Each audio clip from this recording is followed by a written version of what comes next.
Hey everybody, this is herculespetix, founder, curator, docent, and gift shop employee of the herculespetix Academy of Comic Book Studies. Today we're going to be looking at an amazing treasure trove of beautiful cartooning, the National Lampoon Comics Special Edition. This is from 1974. National Lampoon started in 1970, became an overnight sensation. It revolutionized magazines. Within 4 months of it coming out, it sold so well. There was 8 imitations of it. It was almost like when Mad first came out. Maybe not as startling, but it was a huge deal. And luckily for us, the art director for National Lampoon was Michael Gross. And Michael Gross really liked comics, and he knew comics. So ever since the first few issues of National Lampoon and continuing on, they had some stellar, wonderful cartoonists in their pages. And this is collecting basically all the best stuff from 1970 to 1974, their first 4 years of existence. So National Lampoon's pretty young at this time. The cover is just this, this was the bread and butter of National Lampoon, woman with big boobs, and very tastefully adorning this naked woman are clips of the cartoons we're going to see inside. This thing is God, how many pages is this? It's fat. And it's just crammed with some of the best cartoonists of all time. So here's the little introduction page. And here we go. We start out with M.K. Brown. I fucking love M.K. Brown. She was a Kliban's partner, life partner. And they both have that amazing, wonky, absurdist sense of humor. And I think though M.K. Brown could draw better than Kliban. She's an amazing artist. She had this unique, amazing style. And luckily, if you're a National Lampoon collector like I am, I probably have 80% or even more of the National Lampoons from the beginning till the 80s when I stopped. They're not as good. So I kind of tapered off. But all the classic issues, I got a lot of them. And M.K. Brown's almost in every issue doing full color, short stories, which is amazing. And here we have the saga of the Frozen North. And very typical M.K. Brown, just all the characters are just bizarre. M.K. Brown had that ability to just draw funny. I look at this guy's face, the way he draws these faces, and they just make me laugh. They're just very funny. Even though that guy looks like Ronald Reagan very much. I don't know if she was going for that. But I can't get into every comic in this, describe it a lot, because there are so many comics crammed in these. I don't even have a page count on here. I should have counted them, but believe me, it's got to be well over 100 pages. And just mostly short stories, little strips. So there's so much packed into this issue. But this is, if you're a fan of M.K. Brown, this is just classic. Beautiful M.K. Brown. It looks like this is pretty early. Her style is a little raw compared to what it became. Still great. But it's definitely not the M.K. Brown a few years later who we'd come to expect. But just so absurdist and crazy. Just fun as hell. This is where you could tell Michael Gross was the art director. He really liked comics. He knew the shit he was parodying. Nick Fury, Agent of S.H.I.E.L.D. wasn't a huge selling comic. It wasn't like Spider-Man or Superman. Your average civilian who wasn't a comic geek wouldn't probably know about it. But Michael Gross did. And obviously he does this spot-on parody of it. He just art directed it. It's Dick Ayer's art, the classic old Marvel Comics artist. And this is right around the time of Watergate. So this is a whole Lampoon using Nick Fury type character, but it's G. Gordon Liddy. And it's, a lot of these things are too smart for me. I think even if I was alive at the time reading newspapers, they really know their shit. So they're doing very deep satire of these subjects. They're not just saying, hey, that would be funny if G. Gordon Liddy was like Nick Fury. They're really getting into the nitty-gritty of the whole Watergate investigation. And he even knows the ads, to parody them. He knows them well enough Like, he's obviously a comic guy. This is making fun of those soldier sets. It's the Kent State disturbance. And I don't know who drew this part, but it's pretty bad. The early National Lampoons, the art wasn't as good. Around the first year, they really got their shit together. And then when they did a parody, it was spot on. They got the perfect artist to, perfectly do a parody of it. This guy's obviously just like, he's hacking it out. This one's pretty good, though. So this is all about the Watergate thing, but making it seem like it's like a super spy, Nick Fury type action-packed thing. And let me go back real quick. I think... Yeah, this is actually drawn by this guy, Francis Hollidge, who I never seen outside of National Lampoon. But he was a pretty, a decent cartoonist in that. He could have worked for Mad, He's just good at... he can draw all these characters, do good caricatures. And, yeah, this is fun stuff. Even though I know some of it was over my head, I was like, oh, okay, I don't know this aspect of the Watergate story that they're parodying.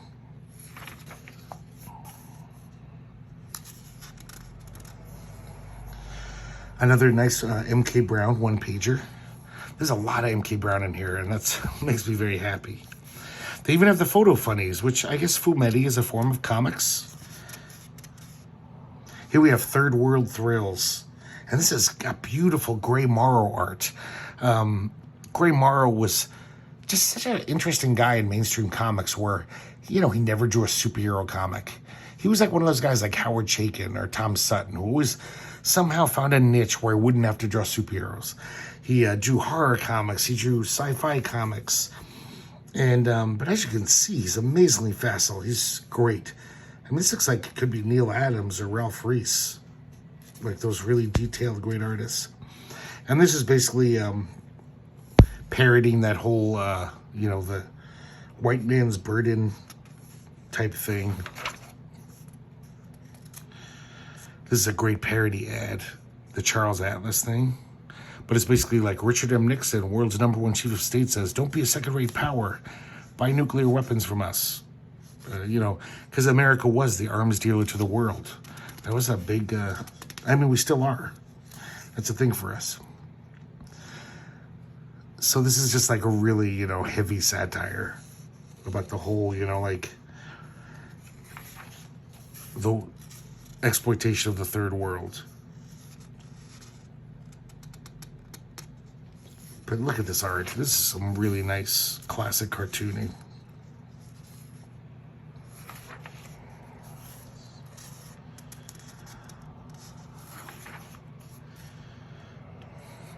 This comic is so bizarre, and I love it for the attempt, like what they're trying to do here. This is basically supposedly a comic from 10,000 years in the future when roaches are ruling the earth. So that's why the logo looks so insane. And oh, I'm sorry, it says 2571. That's the date.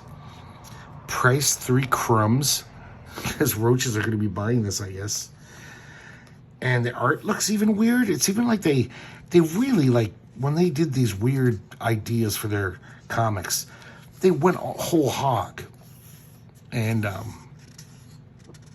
this is weird because this ad doesn't seem that futuristic.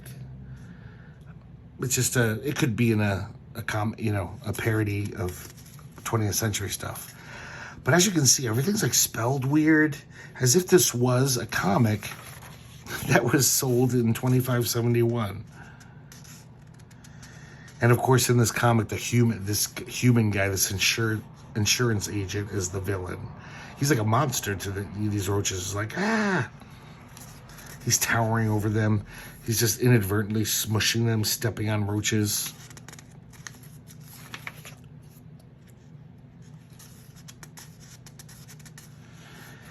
Oh, this was an infamous National Lampoon thing. They did a Mad parody. And even in the early 70s, Mad was probably the highest circulation it ever had. Every kid loved Mad Magazine. I don't know any kid who didn't read Mad Magazine growing up in the 70s. And so it was kind of this unassailable magazine. But National Lampoon, of course, are at a higher level of satire, and they give them the business. This is a savage satire, basically just showing Mad how corrupt it's gotten, as aesthetically corrupt. Look at this, though. This is interesting. They got John Romita to do the cover of Alfred E. Newman. What Be Funny? So that kind of sets the tone of this. They just rip it at Mad. They get all these artists. This is Joe Orlando, who used to work for Mad and works for DC, which owns Mad at the time, doing the spot-on Mad art style. And of course, it's just mocking Mad. But I mean, this is what National Lampoon was so good, because when they did satires, just like the early Mad, they knew the shit they were satirizing inside and out. And they did these amazing parodies. They got the graphics right, the logos. This is Ernie Colin. I think we've talked about Ernie Colin on the show before. He's, just a workman-like artist. He, worked for Richie Rich for years. Did semi-underground stuff, ground level stuff. Did everything in comics.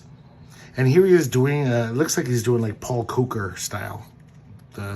Or maybe it's Mort Drucker. I'm sorry. It's probably, I think he's attempting to do the great Mort Drucker, do a satire of him. And this is Citizen Gaines. Obviously, it's Bill Gaines. And kind of making him seem like William Randolph Hearst, where he had all these high ideals. And then over the years, he just got lamer and lamer. And of course, in this story, Harvey Kurtzman is kind of like the hero, because all the people who have good taste, they prefer the early Harvey Kurtzman Mad to anything after that. That's when Mad was really special. This is Al Weiss. Guy did a lot of Marvel comics. Mostly mainstream artist. That's pretty much what he did. And this is great. This looks just like a Mad artist. I've never seen Al Weiss draw funny before. And he's pretty good at it. Parody of Spy vs. Spy. Dead On. Here's this artist, John Lewis, who I'm not familiar with. But this totally looks like it could be a Mad article. Just really aping that style. Dave Berg. They fucking ream Dave Berg. They just make him seem like a total douche, which he was. Oh, here's the Paul Coker imitation. This is Ralph Reese. Ralph Reese, the very detailed, realistic artist. Studied under Wally Wood, inked his stuff. He kind of was like a Wood disciple. But then look at him here, totally doing this great Paul Coker parody. This is the Don Martin. The Don Martin one isn't that great. I mean, Don Martin's got a very unique style. You can tell he's doing Don Martin, but it's off. It's not quite as good as it could be. This guy, B. Jerry, did it. And then we have Ralph Reese again doing the fold-in. Of course, once again, basically the gist of this is that, like, Mad used to be funny. And it's for 10 years it sucked, or longer. And then National Lampoon at the back of every issue had the funny pages. Just amazing stuff, and we shall see. This is reprinting some of the best stuff. They had Gan Wilson doing Nuts, which was about growing up, what it was like to be a kid, how being a kid wasn't that great. Those of you who remember how great it was to be a little kid don't remember how it was to be a little kid, because there's a lot of shitty things when you're growing up that you forget about. They also had lots of... almost every month had this Jeff Jones strip, Idol. Idol was a very unique strip where kind of humorous, but more like philosophical humorous, where it's just this very idiosyncratic sense of humor. Kind of like a quiet humor, but just beautifully drawn. It's Jeff Jones, back in the early 70s. Just so weird that National Lampoon would publish this. I remember as a kid reading these. Every now and then, before I really got into National Lampoon, I'd see this kind of stuff and just be like, I don't understand this. I don't get it. Because it's like comics for adults. And then we see Rodriguez here. Rodriguez, probably every issue of the early National Lampoon had strips in. And he was just funny as hell. He had this great style, which is very unique. You could just look at any panel of his stuff, you know it's Rodriguez. Kind of like a scratchy style. Great stuff. Cheech Wizard by Vaughn Bodé. National Lampoon, the early issues are full of Cheech Wizard strips by Vaughn Bodé, that's amazing. That's just reason enough to buy them. I forgot about this. Kliban even had a strip. A little short strip that would appear every now and then about this caveman. And it's typical great Kliban stuff. And it's also just wonderful to see Kliban doing sequential narrative. Almost his whole career he did spot illustration cartoons. So it's just so nice, him doing comics. Comic strips. Here's another Nuts. And this one I don't even remember from reading all those National Lampoons. Stan Mack, the famous cartoonist who did that, what was it called? Stan Mack's Real Life Funnies or something. I think it ran in like a famous New York City newspaper, and I think it was syndicated. This stuff is just really funny stuff. And like Stan Mack never really did stuff for normal comics. He was just like a kind of fancy pants, he did adult strips in newspapers. Michael O'Donoghue went on to work for Saturday Night Live. Every now and then does these nasty little strips. It says Hart, though. I think Michael O'Donoghue doesn't draw, so it's drawn by this guy named Hart. Another idol. This collection is very willy-nilly. They don't put all the idols together. They just have, every now and then, you'll see another idol. You'll see another Nuts. It's just, that's why I kind of like it. It's just such a cornucopia of just random, and almost everything's amazing. Another Nuts, another Kliban Shab, another idol. So beautifully drawn. This caveman sitting here looking at the river. I wish they'd hurry up and invent fish. What's fish? They look like rocks. So weird. More Nuts. Here's another Sid the Amoeba by Kliban. More Cheech Wizard. This guy, Randall Enos, I only ever saw him in National Lampoon. And his stuff was all looked like this. It was always this guy with the big hat and his little pet crow. And he had a really kind of unique sense of humor. It was kind of funny stuff. Very, silly. And I liked it. It's not the best thing. It's not like it would make me have belly laughs. But it had this nice light spirit to it. More Nuts. We got Tom Cochran, who did lots of strips for, usually small little strips for National Lampoon. More Idol. More Rodriguez. Bruce Cochran. This is what Bruce Cochran did in almost every issue. Would have the famous comic artist school. It was just always surreal and silly. Like a lot of cartoonists get screwed up when they have to draw cows. See, here's faulty placement of teats. This cow has teats on its back. Incorrect number of teats. And this cow has got like 14 teats going all up his bottom. Here's the first appearance in here of Ed Subitsky. Ed Subitsky did long-form comics for National Lampoon, little strips. I think a book just came out of his stuff this year. And he, just had this goofy little art style. But man, he had the most unique storytelling sense.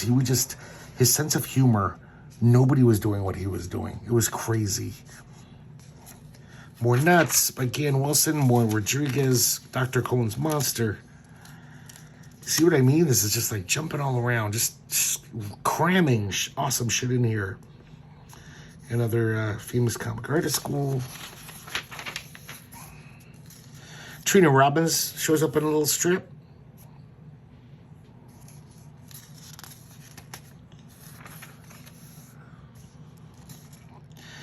This is Farouk Comics by Yossarian. I don't know who the hell this guy is, but I like it. It's very odd. Oh man, look at just how beautiful and luscious this art is. Jeff Jones. So good. Another photo funny. This is that guy Randall Enos I was telling you about with the guy with the big hat and the bird. I don't remember seeing this. He does this kind of Beatles parody. It's a Yellow Submarine parody, really. It's kind of about the whole Beatles career, satire. And pretty nice cartooning. He really captures that, whatever Peter Mack's style the Yellow Submarine was ripping off.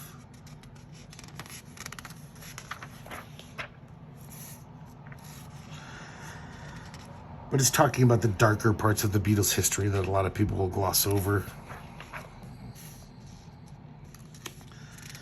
Now we're back to, you can tell Michael Gross probably commissioned this and designed it.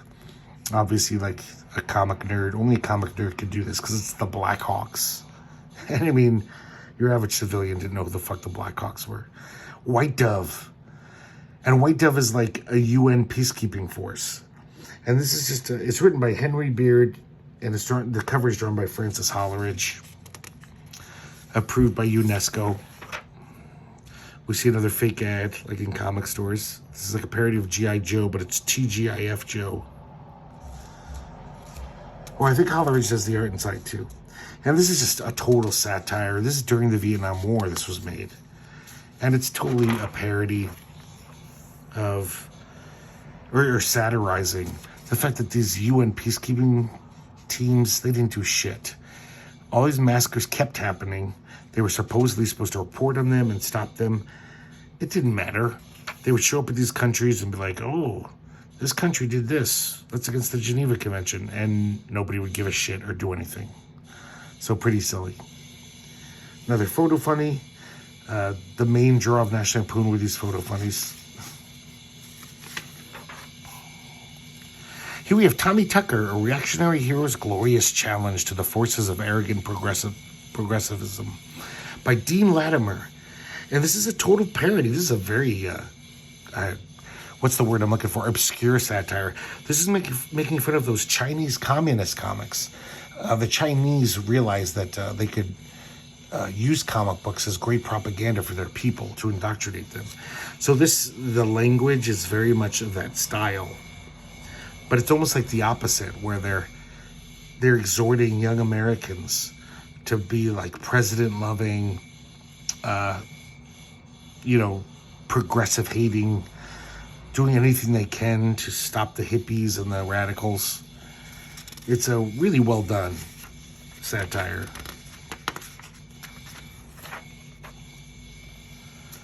Here we have the real-life story of Hitachi Mitsubishi, the father of the transistor radio.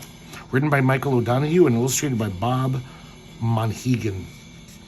And that's all it is. Of course, it's played for laughs.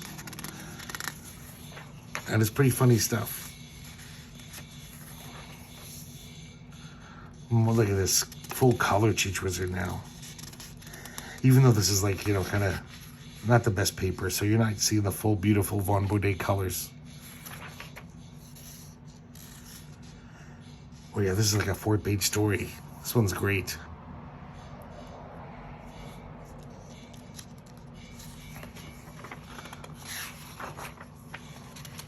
I'm not sure if the Cheech Wizard collections even reprinted this National Lampoon stuff. I don't know if National Lampoon kind of owned the copyright in some weird way. I kind of doubt it, but then again, I've never seen this shit reprinted. I mean, just until recently. I know recently they've been coming out with lots of National Lampoon collections. Rodriguez got one, M.K. Brown got one, and as I said, Ed Subitsky. So maybe this stuff's opening up, but I think it was in a legal limbo for a long time. This is character building from the Manly Comics Group. Holleridge, once again, does the art. Fran Holleridge. This is written by Jerry Sussman, regular National Lampoon guy. And this is making fun of, the typical All-American football guy. It's pretty nice art. Some good illustration. But it's really it's almost like a public service announcement about hemorrhoids. Just really odd. National Lampoon had a great sense of humor. I should say a weird sense of humor, Just nobody quite had their satirical look at the world. This looks like to me more Ralph Reese. Nice Ralph Reese. Another kind of sports parody thing with some great fake ads that totally look, you know, dead-on parodies. Photo Funny. This guy, George W.S. Trow. Not familiar with him. I bet he was like a graphic designer. I'm sorry, but it's illustrated by Philip Wendy. That's kind of weird. It's the guy who wrote it is big letters, and you can barely read the artist's name. Excuse me. And this is just a kind of a Christmas tale of this dysfunctional family. Yeah. Now check this out. The Adventures of Dead Man. Obviously parodying superhero comics. Written by Henry Beard, art by Dick Giordano and Neal Adams.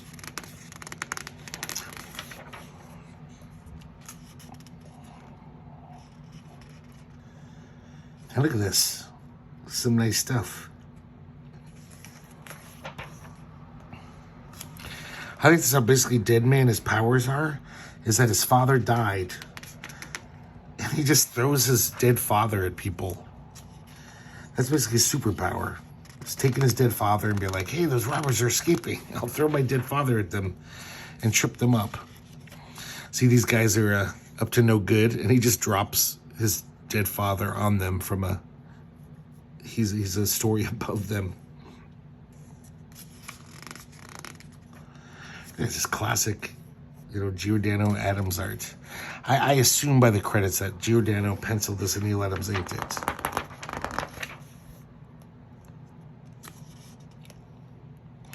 These guys are about to rob a bank, and as they're escaping, they just put the dead father in their way, so they all trip over it. Very silly. This is Crash Christian, Michael O'Donoghue writing and Frank Springer drawing. The old-timey artist, Frank Springer. He's just this good Christian pilot fighting in Vietnam. And part of being his mission is not only to fight the enemy, but to destroy as many Buddhist temples and monasteries as he can with his bombs. Here we have a little strip here. This is written by Michael O'Donoghue, illustrated by Frank Mell. This guy looks like he could have worked in Undergrounds. Some a very nice cartoony style, in a very underground style. Sorry about that. Another Crash Christian. Here we got M.K. Brown doing a little two-pager. This is a pretty ornate fumetti. It's written by Doug Kenny, the great humorist. An Interrupted Luncheon or Peril from the Clouds. It actually has these great special effects. They really worked on this. Have some elaborate,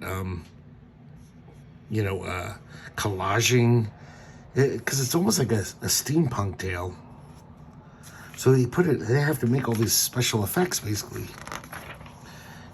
Kind of fun. It's kind of fun stuff.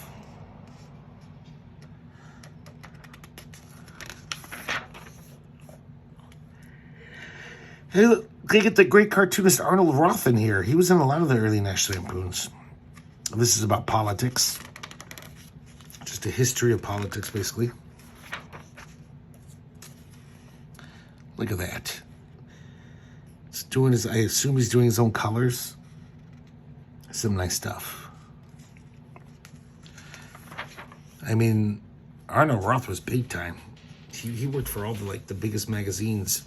But National Lampoon sold so well after its first year, it could afford whatever great cartoons they wanted. And they had really good taste in comics and cartoons. So they knew the guys to go after, to headhunt. We got more Stan Mack, Mule's Diner. These are all very enjoyable, very funny. It's kind of got this crude style, but it works good for humor. Another Photo Funny. Here we got R.O. Blechman in here. The classic cartoonist. I mean, this guy was doing comics in the 50s and 60s. Very bleak Christmas tale. Another M.K. Brown about Mercury, God's own messenger.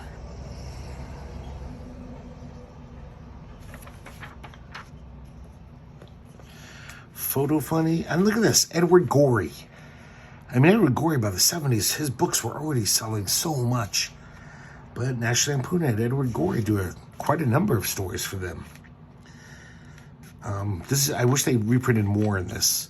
This is just one you get of Edward Gorey. And if you like Gorey, this is very typical. Just a bleak. It looks like a children's book, but it is not, unless you want to raise depressed children who need therapy. Just very bleak, but kind of hilarious in its bleakness.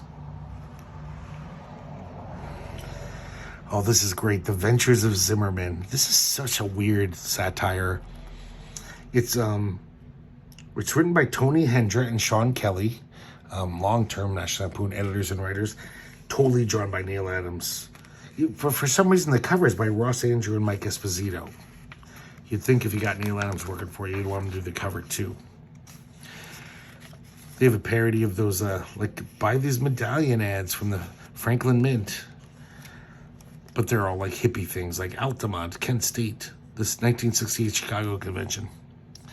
So here's the origins of Zimmerman. And this is just so weird. In this world, I guess, Bob Dylan, when he's a young kid, his real name was Robert Zimmerman. So they make him seem like this total stereotype of a Jewish guy. Even when he's a little kid, he's all thinking about money. He's basically just a total capitalist. But then he sees some early rock and roll singers on TV when he's a kid, and he says, ooh, that's a great way to make money. I'm going to rip off these old Woody Guthrie songs and start playing, have this alter ego where I dress kind of funky and start playing in coffee houses, and I'll make all this money. And then my other alter ego, Zimmerman, which is almost like a superhero persona, he'll capitalize on that. Because, Bob Dylan was this kind of troubadour who didn't seem to be interested in money. But now in this world, his alter ego, Zimmerman, he's taking all the money Bob Dylan makes, investing it. This is such a weird story. It's pretty funny, though. And basically at Woodstock, I don't know if you remember Woodstock, after a certain amount of time, they were like, hey, everyone, this is a free festival. So he makes it seem like all the artists are like, what? I'm ruined. We need that money that we were supposed to get paid for this. So Zimmerman comes to the rescue, and he sells the rights for the books and the movies and the posters of Woodstock and makes all this money. But he has to fight all these radical hippies. But, Zimmerman's like a superhero. He totally succeeds. And he comes back to Woodstock and tells all the artists, there's Hendrix. He's like, you're all rich. We get some more Ed Subitsky. His stuff is just so well thought out. It's so simply drawn. But he always comes up with these high concepts for his comic strips.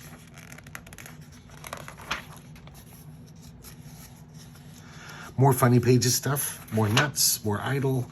We got Dirty Duck from Bobby London, famous underground cartoonist, one of the Air Pirates, the ringleader, doing this wonderful old-timey newspaper strip style cartooning. Very Harriman, probably a lot of artists from that time that I don't even know. But he just does it so well. His style's amazing. And then we got the first Trots and Bonnie, Shary Flenniken. I don't know if this strip is the very first one. I don't think it is. But in this book. And if you've ever read National Lampoon or know anything about it, Trots and Bonnie was in almost every issue, all the way up to till it ended, pretty much. More Jeff Jones Idol, gorgeous. More Stan Mack. More Bruce Cochran, more Rodriguez.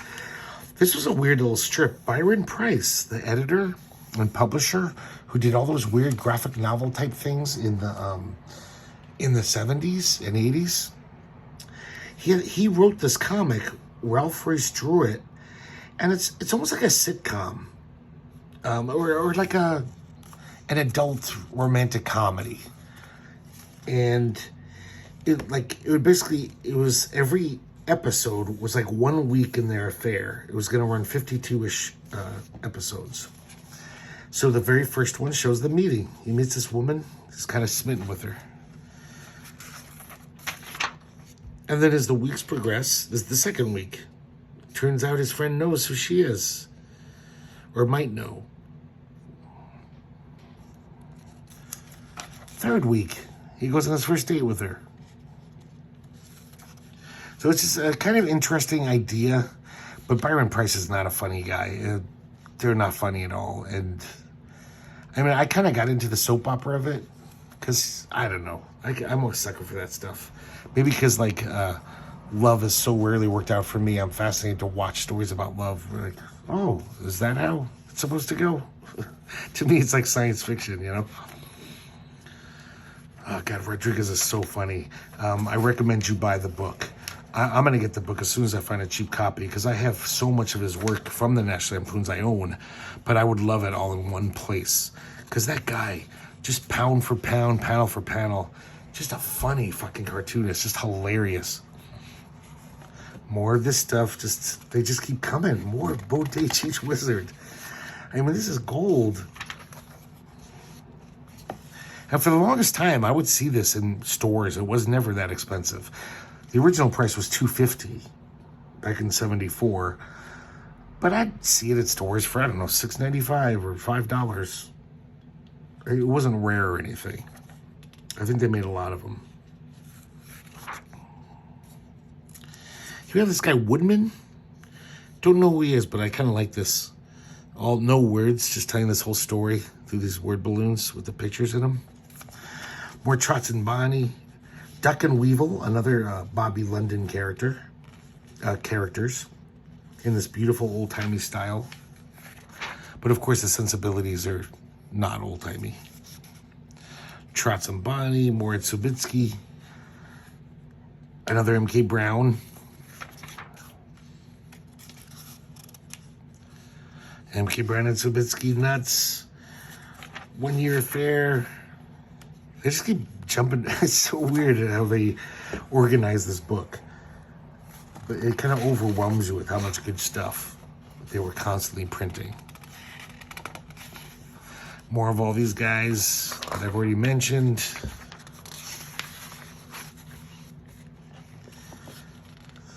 Same thing here.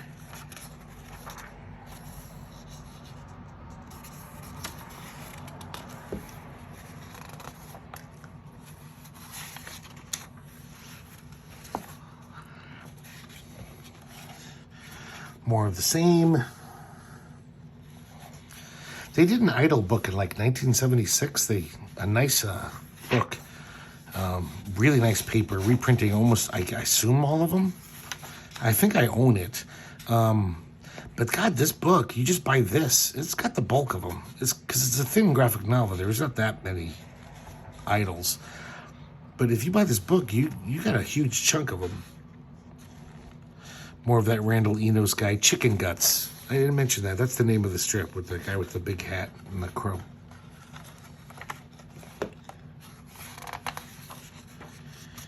And we close out with more M.K. Brown and 1 Year Affair. This is gold. I highly recommend this. No comic collection is complete without it. Just even if you just took like one of the artists represented in here, just the Bodé strips are worth the price of admission. Just the Jeff Jones, just the Gan Wilson, even the small Kliban, it's worth the price of admission. This is just really great, good stuff. National Lampoon Comics, 1974. I have a feeling you could find this cheap on the internet. I've never looked it up. I don't think it's going for a lot. It's worth every penny, even if it is. I would. I'm a poor guy. I'm cheap as hell. If I didn't own this, I would gladly drop $20 for this and not regret it at all. This is just gold. So much good stuff. And I even own most of the issues that these are reprinted from. But just having it all in this nice fat comic. I wish I had numbers, page numbers on it. Because as you can see, this has got to be like maybe at least 144 pages actually. This is amazing. So I hope you enjoyed it as much as I enjoyed refreshing my memory of it. And I'll see you next time here at the Herculespetix Academy of Comic Book Studies. Good night.